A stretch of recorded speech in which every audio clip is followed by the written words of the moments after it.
a lot to unpack here. I mean, Dave, I loved your article earlier in the week. I think it nailed it on a lot of different levels. Kyle Dubas has had a blank checkbook to write, and he's done a great job with the culture and I think inclusion and everything that you would want out of an organization. But at the end of the day, success is what people look for. And I keep coming back to, the Yankees, the Red Sox, the Cowboys, Manchester United, some of the biggest brands on this earth, and I include the Toronto Maple Leafs with that and the Montreal Canadiens because of their history and storied history. Like, fans, organizations, they want results, and this is a result-orientated business. So a lot to unpack here, but I think it's going to be fascinating to see what happens here in the next 6 weeks of the organization. There's a lot of good people that work there, but it sounds like Brendan Shanahan took the broom out and swept out a lot of people today. So, Noodles, let's talk about the uncertainty here. I mean, I can't think of a time, Noodles, in the 9-year Shanahan plan where there's been this much uncertainty. It's kind of been like, hey, we're going with one vision and we're sticking with the vision. When we lose, we still stick with it, and we've kind of been wash, rinse, repeat every year. This is the first time in the Shanahan plan where there's been just so many unknowns heading into an offseason, including who your GM is going to be. You've been in management in this league, Noodles. I mean, what's the way to approach this when you need, and the shopping list is so long? You got 10 free agents. You need a new GM. You got number 34 and number 88 up for potential extensions. You've got the draft in less than a month. You got free agency on the horizon.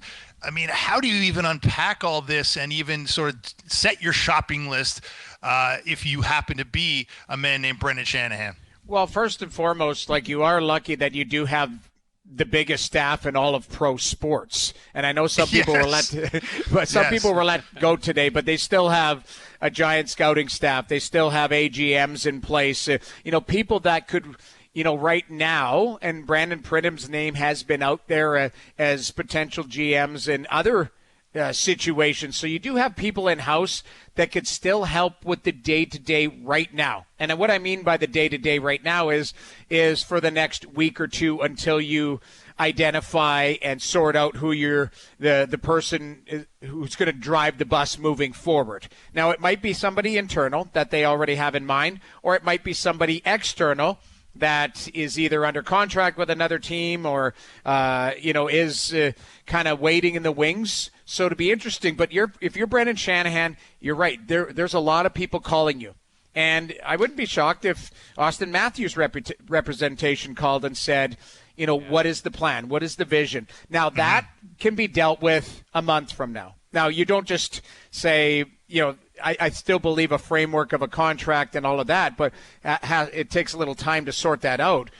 But, I mean, questions we'll ask, was Auston Matthews attached to Kyle Dubas?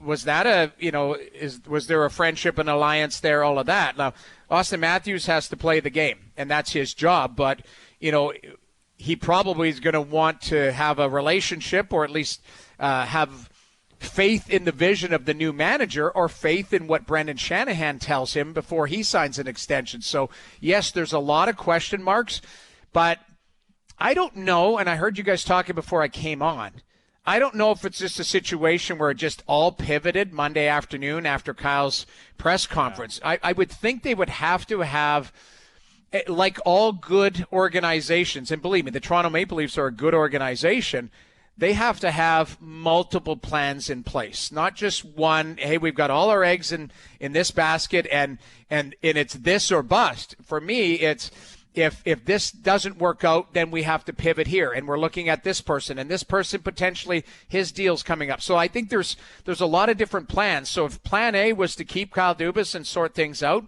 obviously that one has been shifted, and they've moved on to plan B or C, depending on the people that they covet. But to your point, Dave, there's a lot of work, and I think Brendan Shanahan, I think has to take a step back and prioritize what his next step is before he gets back to work here.